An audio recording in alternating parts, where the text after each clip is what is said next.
Hello மக்களே, வணக்கம். என்னடா வாய்ஸ் ஓவரில் வராமல் இப்படி வரானேன்னு பார்க்காதீங்க. நேற்று வீடியோ பார்த்துருந்தீங்கன்னா தெரியும், நான் பாட்டி வீட்டுக்கு வந்திருக்கேன். ஆக்சுவலாக அங்கே தாத்தா, பாட்டி, மாமா, பாப்பா, குழந்தைங்கள்லாம் நிறைய பேர் இருக்காங்க.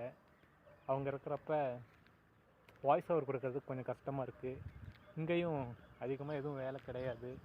சரி, காலையிலே கொஞ்சம் வாக்கிங் போகலான்னு வந்தேன். அங்கே இருக்கிறப்ப வாக்கிங் போக முடியும், இருந்தாலும் அங்கே சீக்கிரமாக எழுந்துறப்ப ஒர்க் இருக்கும். இங்கேனா அந்த மாதிரி எனக்கு எந்த ஒரு ஒர்க்கும் இருக்காது. சரின்ட்டு வாக்கிங் போகலான்னு வந்தேன். அது இன்னொரு விஷயம், நேற்று வீடியோவுக்கு வாய்ஸ் ஓவரும் கொடுக்கல. சரின்ட்டு வாய்ஸ் ஓவர் கொடுக்கறதுக்கு வந்தேன். வந்தும் வாய்ஸ் ஓவர் கொடுத்துட்டேன். ஆக்சுவலாக காலையிலே ஒரு வீடியோ எடுத்தேன், அந்த வீடியோ ஒழுங்காக வரல.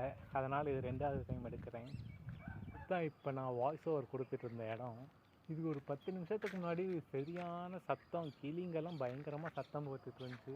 இப்போ என்னென்னா வீடியோ எடுக்கிறேன், எதையுமே காணோம். தெரிஞ்சு இங்கேருந்து போகிற வரைக்கும் மேபி இந்த மாதிரி தான் வீடியோ வரும்னு நினைக்கிறேன். ஆக்சுவலாக இப்போ நான் தனியாக இருக்கேன். இந்த ரோட்டில் யாருமே இல்லை, பார்க்குறீங்களா? யாருமே இல்லை, நான் மட்டும்தான் இருக்கேன். அதனால் இப்போ வாயிலேருந்து வார்த்தைலாம் நல்லா வரும். யாராச்சும் பக்கத்தில் இருந்தாங்கன்னா வாயிலேருந்து காற்று தான் வரும், ஒரு வார்த்தையும் வராது. பார்க்குறேன் முடிஞ்ச அளவுக்கு எந்த அளவுக்கு இந்த மாதிரி வீடியோஸ் போட முடியுதுன்னு பார்க்குறேன். இங்கேருந்து போகிற வரைக்கும் தான் ஆக்சுவலாக. ஓகே, வெயில் அதிகமாக வேறு அடிக்குது. காலையிலே வெயில் அதிகமாக அடிக்க ஆரம்பிக்குது. தண்ணி நிறைய குடிங்க, ஹெல்த்தியாக இருங்க. இன்னைக்கான வீடியோவில் பார்க்குறேன். பாய்.